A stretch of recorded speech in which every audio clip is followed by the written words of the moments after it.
नगर निगम को इस सुविधा के लिए भी हृदय से धन्यवाद देता हूं। बहनों और भाइयों, आज हमारा गोरखपुर बदल रहा है।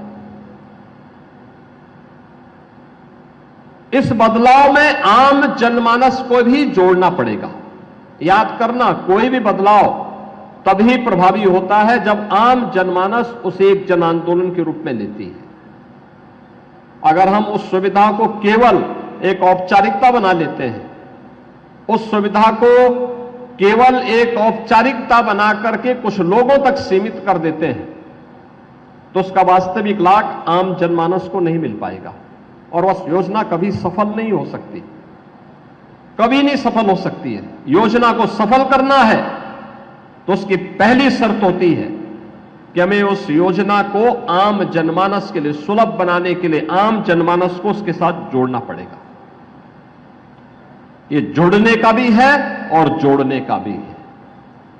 ये दोनों का एक केंद्र बिंदु इससे बनेगा और इससे मुझे लगता है पार्षदों के लिए भी बैठने की व्यवस्था भी है, कॉन्फ्रेंस रूम भी है, सीनियर सिटीजन्स के लिए अलग से व्यवस्था दे दी गई है, उनके लिए योगिक क्लासेज भी चलेंगी, लाइब्रेरी की व्यवस्था भी रहेगी और अन्य महत्वपूर्ण विषयों पर चर्चा के लिए उन्हें अन्य किसी प्रकार की इंडोर गेम्स के साथ भी जोड़ना चाहते हैं, उस प्रकार की सुविधा का भी केंद्र यहां पर बनाने का प्रयास हुआ है। बहनों और भाइयों,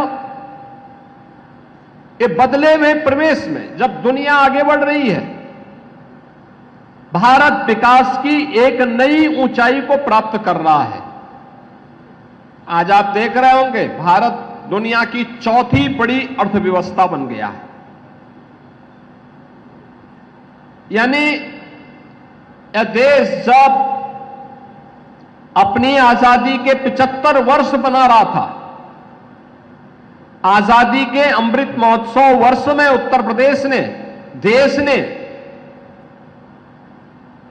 उस ब्रिटेन को, जिस ब्रिटेन ने लगभग 200 वर्षों तक भारत पे शासन किया, उस ब्रिटेन को पछाड़ करके दुनिया की 5वीं बड़ी अर्थव्यवस्था 2022 में भारत बना था और आज हमारा देश जापान को पीछे करते हुए दुनिया की चौथी बड़ी अर्थव्यवस्था बना है। इसके लिए हम प्रधानमंत्री मोदी जी का,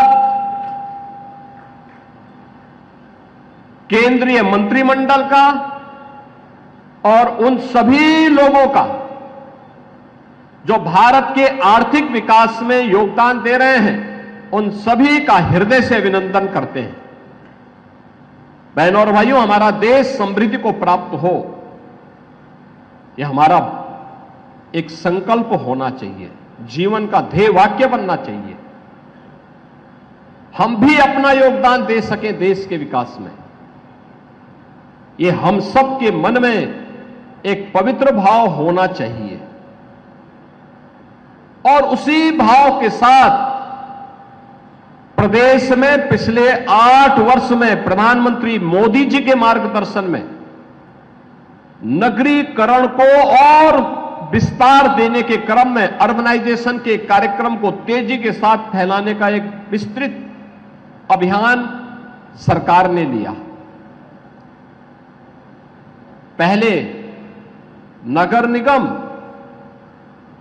गोरखपुर पहले एक छोटा सा नगर पंचायत रही होगी, उससे पहले कोई ग्राम पंचायत रही होगी, फिर नगरीय कल्पना आई होगी तो गोरखपुर एक नगर पंचायत बनी होगी, फिर नगर पालिका बनी, फिर नगर निगम बना और आज प्रदेश के 14-15 बड़े महानगरों में गोरखपुर की गिनती आती है। आप अनुमान करिए कितनी तेजी के साथ विस्तार हुआ है। गोरखपुर में पूर्वी उत्तर प्रदेश के 5 करोड़ लोग अपनी शिक्षा के लिए, स्वास्थ्य के लिए, व्यापार के लिए, रोजगार के लिए गोरखपुर पर आश्रित होते हैं। लेकिन गोरखपुर में इस प्रकार का इंफ्रास्ट्रक्चर भी हो, पहले सिंगल लेन की सड़क होती थी, अब 4 लेन की सड़क हो रही है। पहले वायु सेवा नहीं थी, अब वायु सेवा भी प्रारंभ हो गई है। पहले पर्यटन का कोई महत्वपूर्ण केंद्र नहीं था। गोरखनाथ मंदिर धार्मिक दृष्टि लोग जाते थे। धार्मिक पुस्तकों को क्रय करने के लिए गीता प्रेस जाते थे। अब तो पर्यटन के लिए रामगढ़ ताल एक बेहतरीन स्पॉट हो गया है और गोरखपुर की सड़कों को, गोरखपुर में एयरपोर्ट की सुविधा को बढ़ाने के लिए 14 फ्लाइट गोरखपुर से चल रही हैं। वंदे भारत ट्रेन का शुभारंभ करने के लिए स्वयं प्रधानमंत्री जी गोरखपुर में थे। हर सड़क 4 लेन 6 लेन की हो गई है।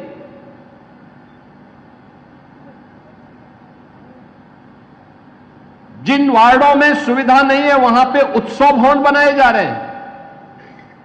स्थानीय स्तर पर ही गरीबों के लिए, मध्यम आय वर्ग के लिए कोई कार्यक्रम करना हो, कोई मुंडन का कार्यक्रम हो, कोई मांगलिक कार्यक्रम हो, कोई शादी ब्याह का कार्यक्रम हो, उत्सव भवन उसी क्षेत्र में बन करके लोगों को यह सुविधा नगर निगम उपलब्ध करवा रहा है।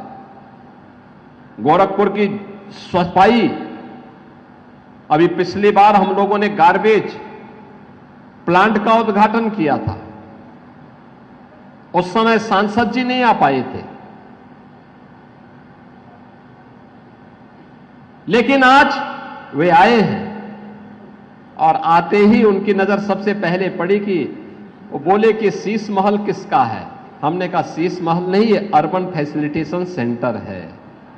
शीश महल तो रामगढ़ ताल के किनारे है।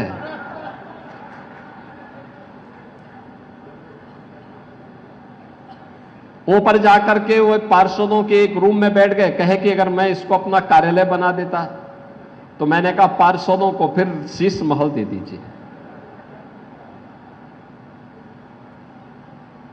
लेकिन आज इस कार्यक्रम में उपस्थित है। आपने देखा होगा रेन बसेरा भी जगह जगह बन गए हैं। कोई निराश्रित कहीं दूर दराज से आया, सिटी में रह रहा है, रहने की कोई सुविधा नहीं है, सड़क की पटरी पे न सोए, अमानवीय है ये। उसको रुकने की व्यवस्था दी जाए। पहले एक बरसात होती थी, पूरा सिटी जलमग्न हो जाता था। अब जल निकासी की प्रॉपर व्यवस्था की जा रही है। अब जलमग्न गोरखपुर नहीं होगा। गुड़धोवा नाला बनाया जा रहा है। मुझे लगता है कभी भी गुड़धोवा नाले की सफाई नहीं होगी। पहली बार गुड़धोवा नाले को एक स्वरूप दिया जा रहा है, भव्य स्वरूप दिया जा रहा है कि जल निकासी की व्यवस्था भी होगी और उसको टूरिज्म के एक नए स्पॉट के रूप में भी वहां विकसित किया जाएगा, जिससे वहां आने जाने वाले लोगों के लिए भी और सुविधा हो सके। आने जाने की भी उसके माध्यम से हम लोगों को सुविधा देंगे। वृक्षारोपण कराएंगे, गंदगी नहीं रहेगी। जब हम लोगों को हर प्रकार की सुविधाओं से आच्छादित करते हैं, तब जीवन की सुगमता को वह प्राप्त करता है। इसी को ईज ऑफ लिविंग कहते हैं। जब किसी व्यक्ति की या किसी व्यापारी की समस्या का समाधान सुगमता से होता है, तो उसको ही कहते हैं ईज ऑफ डूइंग बिजनेस। आसानी से, सुगमता पूर्वक, बिना किसी व्यवधान के सारे काम एक प्लेटफॉर्म पे, एक छत के नीचे, एक समय में उपलब्ध हो रहे हैं। और वह भी यहां पे उपलब्ध कराने का कार्य, तकनीक का उपयोग कराने का काम जहां यह किया जा रहा है, केंद्र की सरकार हो, राज्य की सरकार हो, नगर निगम का प्रशासन हो, ये जितनी तत्परता के साथ काम कर रहे हैं, उतनी ही तत्परता के साथ हमें आम जनता जनार्दन को भी इन सुविधाओं के साथ जोड़ना पड़ेगा। जनता जनार्दन को भी इन दायित्वों के साथ जोड़ना पड़ेगा। आप स्वच्छता के कार्यक्रम को चलाएं और पब्लिक सड़कों पे कूड़ा फेंके, ये चीजें ठीक नहीं। हर मोहल्ले में स्वच्छता समिति बनाइए, कूड़ा कलेक्शन वहीं पर हो। अपने घर के कूड़े को सड़क पे या नाली में न फेंके, हमें इसके लिए बताना पड़ेगा। वेंडिंग जोन बनाने पड़ेंगे, सड़क पे ठेला खोमचा रेड़ी न लगे, बल्कि उन्हें व्यवस्थित पुनर्वास करके उनकी आजीविका पर भी असर न पड़े, लेकिन यातायात भी बाधित न होने पाए। अगर हम देंगे तो आपका शहर स्वच्छ और सुंदर बना रहेगा। इस दिशा में हमें प्रयास करना पड़ेगा।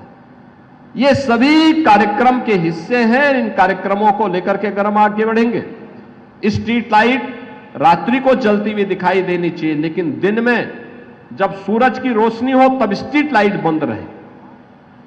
या तो नगर निगम करे या लोकल पार्षद करे, नहीं तो नागरिक के रूप में हमारा भी दायित्व है कि अनावश्यक बिजली नहीं खर्च होनी चाहिए,